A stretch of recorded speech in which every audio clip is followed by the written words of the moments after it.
bu ñu tegee benn pas ci juboo rek Mimi Touré day posé beneen acte bam tamit la preuve bi mu demee kër Ousmane Sonko yaay nuyu ji yaay Ousmane Sonko acte bu noble et tout le lendemain Mimi Touré posté siège u Diomaye président nee na moom daal bu leen fi juboo lay jugé jamono ji. bon waxu Bara Ndiaye li jarul dóor sa doom. léegi sur le plan de l'analyse aussi. loolu du analyse point de vue mu joxe la rek ban analyse loolu Bara Ndiaye du analyser day point de vue am lay jox rek lu ko neex mu wax surtout nag li ma gën a gêné ci moom mooy tuumal ay nit.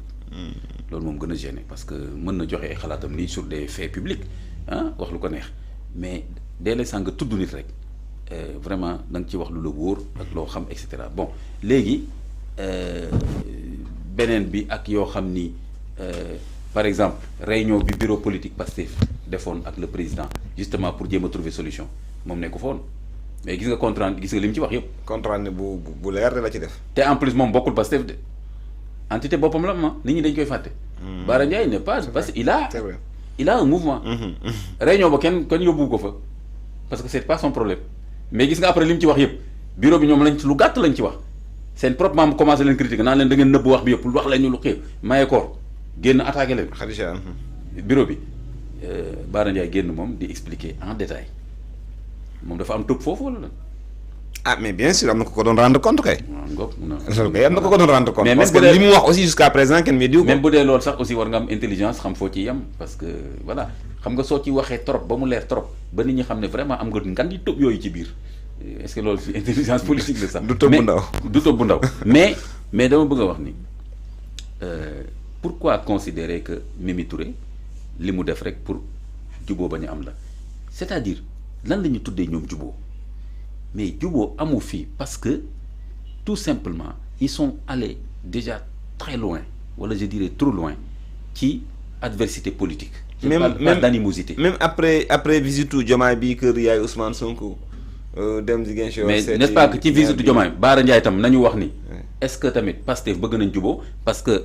En pleine visite présidentielle ñu teg dossier candidature Ousmane Sonko def fi conférence de presse noyé complètement journée boobu dégg nga Bara Ndiaye daal ne loolu bu ñu waree juboo waruñu woon def loolu aussi waaw kon ku nekk ak sa agenda léegi Mimi Touré li mu def nii peut-être que agenda la woon qu'est-ce qui dit à Bara Ndiaye que ci suba sa rek la ko def peut-être que c'était déjà programmé bon du ma dugg trop ci détail boobu mais li ma xam daal mooy que pour man fi mu nekk nii affaire juboo boobu pour man c'est pas à l'ordre du jour. Ce n'est plus à l'ordre du jour. Non, ce n'est plus à l'ordre du jour. Malgré sourire yi devant les caméras, malgré affection bi. J'ai vu même le directeur de cabinet, je pense qu'il s'appelle comment encore Barreau. Il semblait très dire un peu tout et son contraire, etc. bu ma ko dégg xam nga dem Mbacké daal ne non li gën moom mooy que la coalition Pastef soit au cœur de la coalition. Mais dañu ñàkk respect président moo tax président tamit genre fippu et cetera. Finalement on sait plus lui-même qu'est-ce qu'il veut. Est-ce que voilà donc voilà ça montre. Il y a une sortie de Khadija Mahécor justement da nga ko évoqué léegi moo tax sama xel dem ci aussi moom itam nee na l'heure est au en tout cas kenn ku nekk dafa war a jamono ji nga wax foofar. C'est-à-dire que mënoo nekk ci biir parti bi wala nga nekk ci biir coalition bi di xiini mii ni maanaam da ngaa nekk Pastef 100% projet bi nga gëm ko gëm Ousmane Sonko nga wax ko mu leer mënoo ko isam nga wax ko mu leer ñu xam fi nga féete ñu xam fu ñu lay classé clash yooyu je pense que am na ñu ci visé mais am na ñu ko ci tontu aussi nee nañu yow da ngaa dawoon dem Canada bàyyi fi sa mairie ak sa njaboot bi xeex bi di metti gis nga la cuisine ça c'est la cuisine interne du ma ci sori mais bon daaw dem Canada doomu jàmbur yi dee fii ngeen ne doomu jàmbur yi génn leen rayante pour seen dëkk quel que soit ni ngeen ko lëmasee 80 et quelque la xaw ma ñaata dee ci mais yéen ba ngeen liggéey ni xëy na ñu jàpp leen wala dara nga dem Canada ak dem feneen kon bon ku nekk kon na nga xam rek politique fa nga ci war a yem ak nu muy demee voilà kooku lenn la beneen bi Ibrahima Mahécor sortie boobu mu def day wane ni kenn waxatul waxu jubo waxu clarification la ñuy wax. C'est vrai. kon dëggal na ma. Mahécor clarification est-ce que Mahécor elle n'a pas appelé à l'unité. C'est vrai. su Mahécor ne woon non nañ teg émotion yi on a combattu ensemble nañ jéem a defaraat rangée yi. waxtaan et cetera mais Mahécor dafa ne na ku nekk léegi jël position kon kay ban juboo la ñuy wax fi mu nekk nii ban juboo mais ils sont allés trop loin déjà donc je pense que n'est-ce pas que def nañu seen siège. siège coalition bi taxaw na de te Ousmane Sonko ne woon coalition bi mënul nekk Diomaye jiitewu ko à bureau politique Pastef.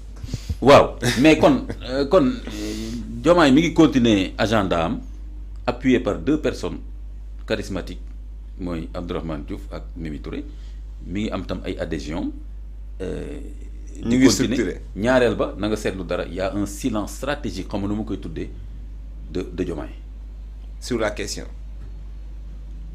ñiy wax fii yëpp jubóog ñaa kii yëpp doo ko dégg moom mu def commentaire mais mi ngi teg ay actes politique de haute politique sax d'ailleurs laa koy wax waaw moom mi ngi ci loolu. d'accord Pastef nag léegi. ñoom tam ñu ngi teg ay actes politique de. parce que Ousmane Sonko Abdourahmane Diouf li mu def nii. Ibrahima quelque part dafa tontu l'appel de Ousmane Sonko. qui est un appel de haute politique. de dire que je veux 1 million de membres. da nga fàtte loolu. Ousmane Sonko wax nañu bëgg naa 1 million de membres fii ci 26 bi. Ousmane Sonko wax na ko mu ne 1 million de membres laa bëgg pour 26 bi. donc Abdourahmane Touré li mu def nii c'est un peu une réponse un peu dans ce sens-là bien sûr à une échelle moindre mais loolu xam la ko. kon tam Pastef ñu ngi teg ñoom tamit haute politique ah. donc gars yi fu mu toll nii dañoo nekk di kenn ku nekk ci damier lañ nekk à l'heure ci haute politique lañ nekk te man gisuma fa dara luñ fa war a jàppee ni luy menacer Sénégal la wala. Affaire juboo naan ataaya ensemble ou non entre Diomaye ak Sonko non ñiy wax loolu man xaw ma lu ñu xam ci politique lii c'est de la haute politique. D'accord donc on va surveiller ça de près. d'accord ñu wax ci wàllu koom gi ak itam campagne gerte gi ci régime yi fi jàll yëpp bu ñu sukkandiku ci ay baykat yenn ci yi ñu ci jot a waxtaanal le 1er novembre moo nekkoon date historique bi nga xamante ne dañ ko doon lancé au plus tard officiellement ñu bëri tàmbalee jaay ba suñu jon yàllaay tey ñu ngi ci presque 31 décembre xanaa léegi mu teru presque plus d'1 mois wala 2 mois yi léegi mu mot boog campagne bi c'est pas encore officiellement lancé fixé nañu prix au plancher bi ci 305 comme année dernière bi ñi nga xamante ne ñoom ñoo di jaaykat yi wala boog jëndkat yi les chinois itam ñu ngi xaar yor nañ seen xaalis ñu ngi xaar pour ñu ubbi marché bi ñoom itam pour ñu mën jënd mais dafa mel ni dafa am benn en tout cas benn vide bi nga xamante ne autorités yi jamono ji dañoo talagul gerte gi wala lu ñuy xaar gars yi ñu ngi wanteel seen gerte gi kilo 200 300 200 100 francs 150 francs ci marché noir bi. mais lii mooy lan aussi. alors que le ministre de l'agriculture et de l'élevage je crois moo boole ñaari. ñaata yoon la génn fii wax ne la campagne est réussie. te campagne bi ubbeekagul sax.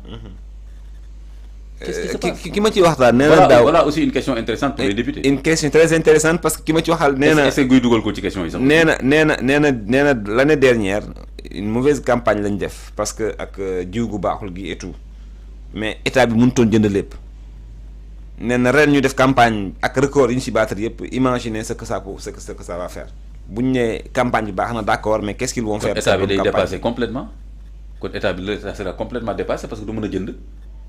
production bi yëpp. Sonacos ne woon na mu ngi ci déficit de 7 à 8 milliards l'année dernière la situation est très critique je pense bien. donc on a l'impression que voilà un état qui investit et qui ne peut pas absorber la production nationale. C'est pas cohérent économiquement parlant. waaw investir pour am récolte yu baax mais après récolte yow mënoo ko absorber. waaw mais y a des c'est-à-dire que yow. même fekk exportation bi nañ ko privilégié gars yi jënd ko mu yóbbu ko ci. mais kon tam lu tax ñuy tere ñu jaay ko chinois yi. justement.